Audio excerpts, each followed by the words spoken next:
네, 오늘 어버이 주일을 맞이하여 이 땅에 우리에게 허락하신 우리 부모님들 정말 건강하시고 은혜 가운데 믿음의 충만함이 있기를 소원합니다.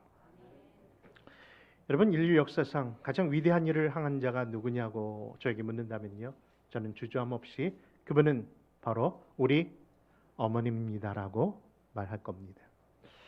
왜냐하면 인류의 모든 순간순간마다 그 땅의 그 위험의 모든 순간마다 바로 우리 어머님들이 바로 인류 역사에 가장 큰 공헌을 했다는 것은 그 누구도 부정할 수 없는 일일 겁니다. 현재든 그리고 미래든 인생의 모든 성장과 또 성공과 또 모든 그 성숙의 길에 있어서 가장 바른 길을 제시해 주셨던 분들은 바로 우리 어머님들이었기 때문입니다. 그래서 그런 어머님들의 날로 정한 오늘 분명히 의미가 있는데요. 이렇게 보면 또 우리 아버님들이 또 괜히 불쌍하다는 생각이 드는데 다음 달에 있습니다. 너무 걱정하지 마십시오. 어머니 날이 되어서 여러분 양로병원에 가보면요, 그렇죠? 줄을 설 정도로 차가 서지 못할 만큼 많은 분들이 어머니 날을 기억하고 온다고 합니다. 그런데 Father's Day 가보니까요, 웬걸 파키장이 텅텅 비었더라고요. 우리 아버님들 또 힘내시기 바랍니다. 여러분, 나폴레옹은 그러지 않았습니까? 조국 프랑스여, 너희에게 좋은 어머니 두기를 잊지 말라. 왜입니까? 그것은 바로 그 나라의 미래가, 그렇죠? 어머니들의 손길에 있다라는 것을 알았기 때문인 것이죠. 그런 의미 안에서 오늘 어머니 날을 맞이하면서 성경의 대표적인 어머니 한나의 이야기를 통해서 오늘 몇 가지 교훈을 얻고자 합니다. 여러분, 한나가 살던 시대는 어떤 시대였을까요? 한마디로 얘기하면 위기의 시대입니다. 정치적으로나 또 경제적으로나 또 영적으로 어딜 봐도 그때는 참 위기의 시대입니다. 어떻게 이게 위기의 시대라고 단정 지을 수 있냐고요? 그래서 단정 지을 수 있는 하나의 이유는요, 그 가장 모든 기반이 되는 가정의 아픔이 드러났기 때문입니다. 근데 그 아픔이 어디서부터 시작되었는가? 오늘 본문에 보니까 엘리라는 제사장이던 그 당시 그의 아들 홈리와 비느하스가 하나님의 전에서 행하지 말아야 할 가장 악한 일을 함에도 불구하고 그것이 그냥 넘어가는 시대였기에 당연히 이 시대는 영적으로 또 정치적으로 사회적으로 문란한 시대였다는 것을 이야기하고 있는 것 아니겠습니까? 결국 그 결과론적으로 사회의 가장 기반이 되는 그 가정에 웃음과 기쁨이 있기보다는 한숨과 탄식의 소리가 결국 나타날 수밖에 없었던 것이죠. 그것을 단적으로 표현하는 이유가 오늘 본문으로 삼고 있는 사무엘상을 시작하면서 바로 그 한 가정의 아픈 이야기로 이 말씀이 시작되기 때문입니다. 과연 그 가정에 어떤 안타까운 이야기가 있는지 오늘 본문 우리 사무엘상 1장 1절과 2절을 여러분들이 먼저 한번 읽어주시렵니까? 다시 한번 읽어주시기 바랍니다. 시작. 에브라임 산지 라마다임 소빔에 에브라임 사람 엘가나라 하는 자가 있으니 그는 여로함의 아들이요 엘리후의 손자요 도우의 증손이요 스베의 현손이더라. 그에게 두 아내가 있으니 하나의 이름은 한나요 하나의 이름은 분닌나라. 분닌나는 자식이 있고 한나는 무자더라. 아멘. 사실 그런 궁금증에서 성경을 보았는데 이 한나라는 여인의 어떠한 삶의 형태가 있는가 자세한 정보를 얻기 위해서 아무리 뒤져봐도 자세한 내용은 없습니다. 그런데 불구하고 그 본문에 나오는 두 가지 단어가 마치 그것을 보듯이 상상할 수 있는 정황이 그려집니다. 어떤 겁니까? 첫째는 그 남편에게 두 사람의 아내가 있다는 것과 그리고 또 하나의 아내인 한나에게는 뭐가 없다? 자식이 없다는 표 속에 우리가 상상할 수 있는 그림이 그려지는 겁니다. 여러분, 그렇죠? 남자 중에 이 사람은 내 편이라고 해서 무슨 편? 남편이라고 부르는데 그 남편이 다른 사람 편이 하나 더 있음을 보게 됩니다. 그때 그 마음의 갈라짐은 분명히 아픔일 것이고 큰 배신일 것이고 그 쓰라림은 정말 갈기갈기 찢어질 정도로 아픔이었을 겁니다. 그런 아픔의 소유자가 그 여인의 삶 속에 있는 겁니다. 또 하나 뭡니까? 그래도 또 나는 식구라 생각하고 같이 좋은 관계를 유지하고 싶은 또 하나의 그런 아내를 향하여 성경은 좋은 관계를 표현하지 아니하고 대적이다라고 하는 것을 보면은 그 여인의 관계가 결코 만만치 않고 도리어 큰 어려움이었음을 보게 되는 겁니다. 여러분 그렇습니다. 그런 관계 속에서 무슨 낙이 있을 수 있습니까? 그런 상황적인 한마디로 표현하고 있는 본문이 6절인데요. 그것을 옛 개역 성경으로 한번 찾아보았습니다. 한번 6절의 말씀 한번 다시 찾아 있습니다. 시작. 여호와께서 그로 성택치 못하게 하심으로 그 대적뿐인 나가 그를 심히 격동하며 범민케 하더라. 여러분 이러한 상처와 배신 속에 그 아픔이 얼마나 컸을까? 여러분 그런데 그런 아픔과 배신의 상처 속에 매일 삶이 눈물로 지새워야 되는 삶이었음에도 불구하고 그 여인을 지탱해 주는 힘이 하나 있었음을 보게 되는 거죠. 여러분 무엇일까요? 사실 우리 어머니들은요. 제가 기억하는 우리 어머니 상을 보니까 힘들고 어려울 때면 왜 이렇게 맨날 이불 빨래를 하셨는지 모르겠어요. 그 이불을 왜 빨았나 생각해 보니까요. 방맹이질을 하려고. 누구라 생각하고 방맹이질을 하려고 하셨나 봅니다. 때를 더 뽑기 위해서 그렇게 때리셨던 그 속에는 가슴의 상처가 많으셨기 때문에 한 행동이었을 겁니다. 근데 여러분 우리의 상처를 헤맬 수 있는 깨맬 수 있는 그 방법은요. 여러 방법들이 있겠지만은 원인적으로 문제를 해결할 수 있는 가장 좋은 비결은 바로 이 한나가 발견하는 것인데 그것은 다른 것이 아니라 하나님 앞에 기도하는 거였다는 것을 이야기하고 있는 겁니다. 여러분 그렇습니다. 우리에게 여러 가지 일들이 있습니다. 그러나 우리들의 모든 환경 속에 이 문제를 해결하는 방법도 있겠으나 가장 좋은 방법은 기도임을 잊지 마시기 바랍니다. 여러분 그것이 오늘 우리에게 주시는 첫 번째 교훈입니다.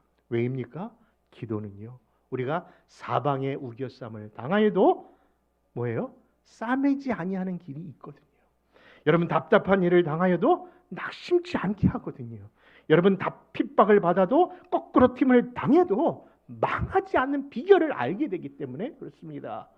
여러분 보십시오. 온 사방이 막혀 있는 거예요. 어디 하나 나갈 수 없고 이것을 헤쳐나갈 수 있는 방법도 없습니다. 그런데 기도하는 순간에 누구를 바라보니까 주를 바라보는 순간에 문은 열려 있다는 것을 알게 돼요. 하늘 문은 열려 있다는 것을 알게 되는 순간 살아 숨 쉴 수 있는 숨의 공간이 생기고요. 그때부터 삶의 희망을 갖게 하시더라고요. 사랑하는 성도 여러분, 사실 한나라는 사람을 좀 잘 소개하고 싶어도 소개할 게 별로 없어요. 왜냐하면 그가 좋은 환경, 좋은 가정에서 태어났다면 분명히 이야기하실 것이고요. 그리고 그 여인이 다른 사람보다 미모가 뛰어났다면요. 아브라함과 이삭의 자녀들의 그 아내들처럼 이쁘거나 아름답거나 신실하다는 표현을 했을 터인데 그런 표현도 없습니다. 그 어디 하나 외적으로 자랑할 것이 없는 한많은 여인에 불과합니다. 그런데 성경 그 여인에게 초점을 가지고 주목시키는 것이 하나 있더라고요. 그 여인이 그것이 바로 그 여인이 참 잘한 행동이며 바른 태도입니다. 여러분 그것이 뭐라고요? 하나님께 기도하는 여인이었다라고 이야기하는 겁니다. 여러분 한나를 수식하는 여러 단어를 생각해 보니까요. 그 여인은 우리의 어머니들처럼 한많은 여인, 그쵸? 눈물의 여인. 좀 강한 표현을 해본다면은 뭡니까? 팔자가 사나운 여인이라고 부르는 것이 마땅할진데 그 여인을 향하여 성경은 무엇으로 바꾸어 주셨습니까? 여러분 그 모든 부정적인 운명을 바꾸어주는 사실이 바로 그 여인이 붙잡았던 기도였음을 강조하고 있는 겁니다. 그러므로 사랑하는 성도 여러분, 우리도 그 사실에 주목하시기를 바랍니다. 그 증거가 오늘 본문 10절과 11절에 나옵니다. 우리 또 한번 같이 읽어주시기를 바랍니다. 10절, 11절입니다. 시작. 한나가 마음이 괴로워서 여호와께 기도하고 통곡하며 서원하여 가로되 만군의 여호와여 만일 주의 여종의 고통을 돌아보시고 나를 생각하시고 주의 여종을 잊지 아니하사 아들을 주시면 내가 그의 평생에 그를 여호와께 드리고 삭두를 그 머리에 대지 아니하겠나이다. 아멘. 여러분, 저도 그렇지만 대부분 사람들이요, 어떤 문제를 만나면요, 그저 자기 속사정 들어주는 것만으로도 큰 힘이 되더라고요. 그렇지 않습니까? 그런데 속사정 들어주는 것은 좋은데 문제는 늘 거기까지라는 거예요.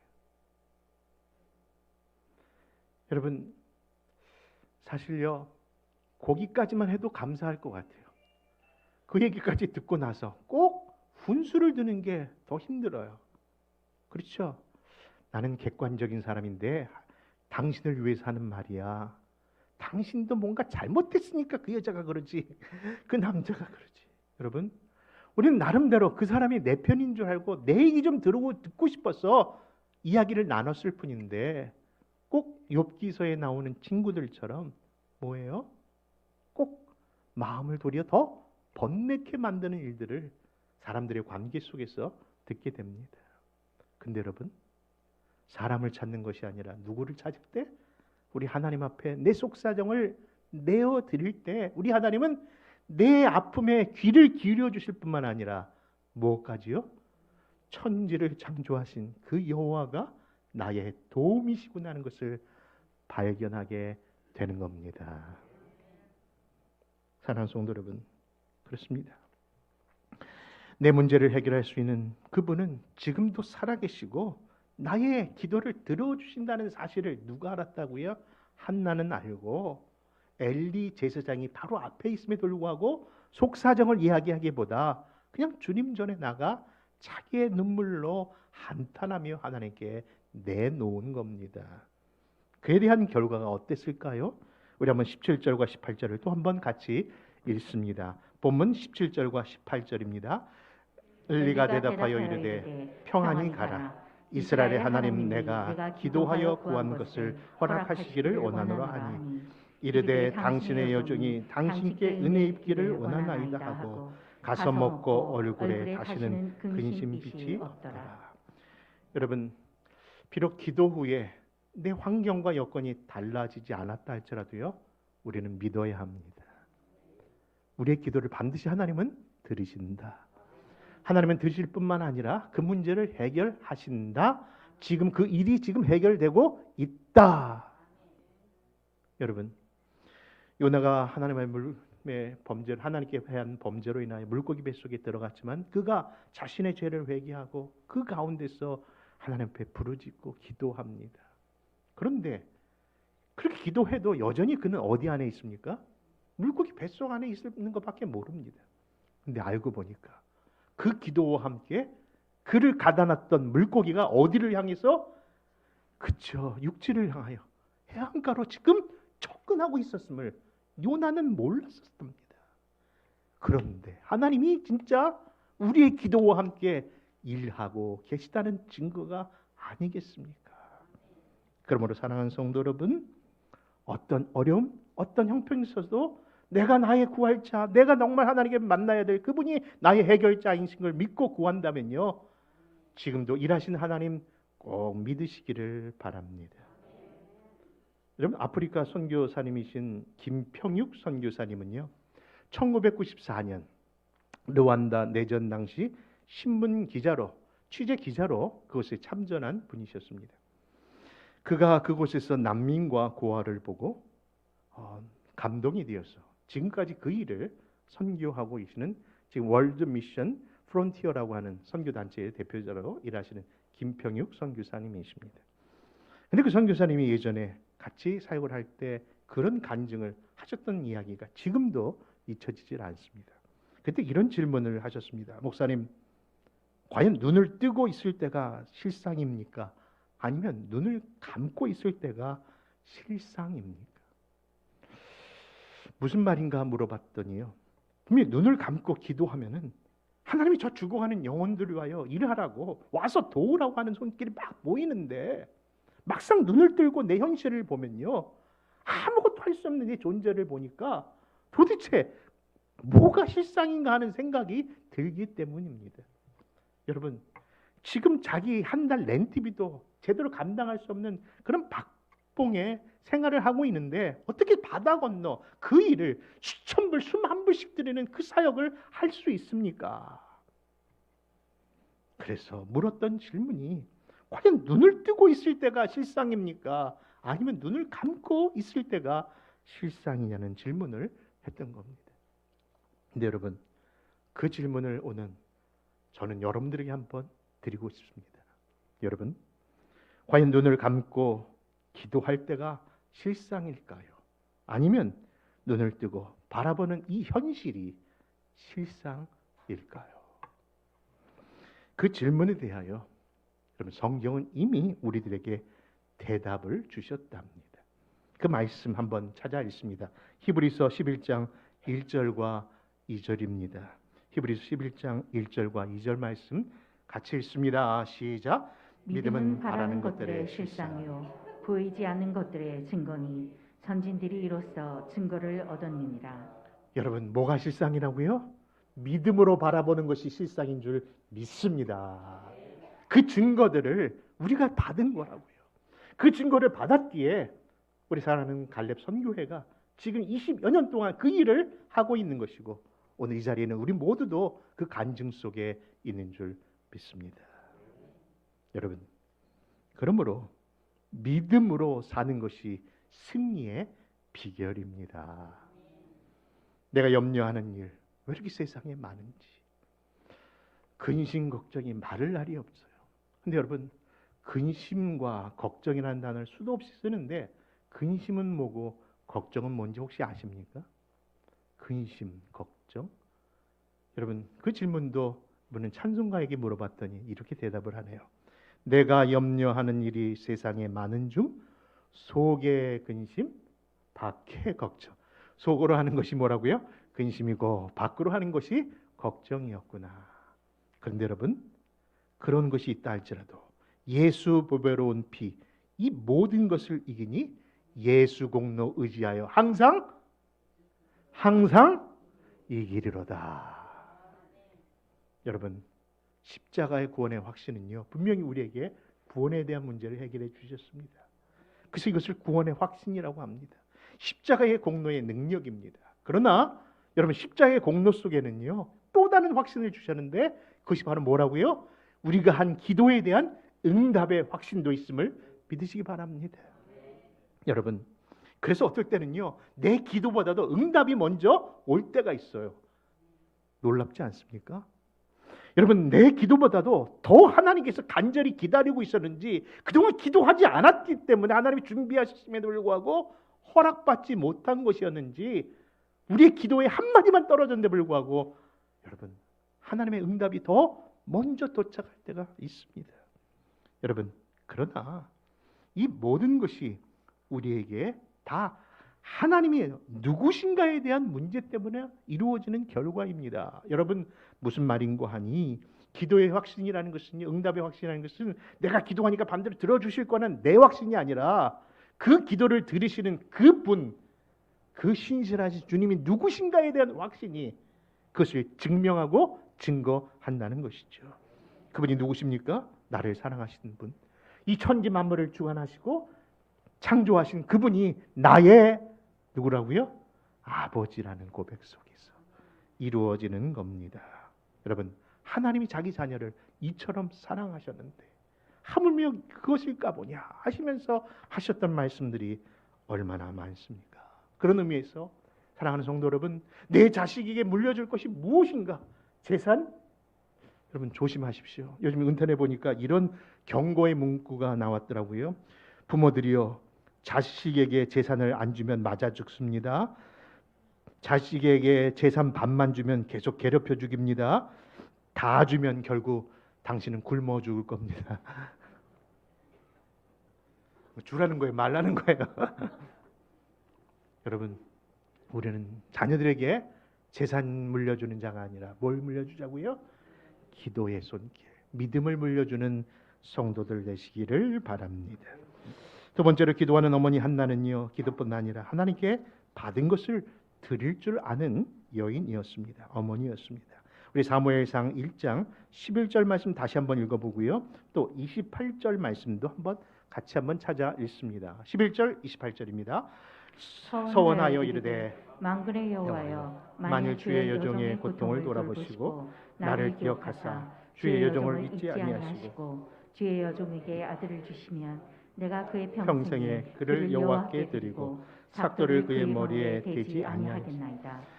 그러므로 나도 그를 여호와께 드리되 그의 평생을 여호와께 드리나이다 하고 그가 거기서 여호와께 경배하니라. 아멘. 여러분, 한나라는 여인은요, 기도 속에서도 하나님 앞에 주목받던 여인이지만은 기도 후가 더 빛났던 여인이라고 할 수 있을 겁니다.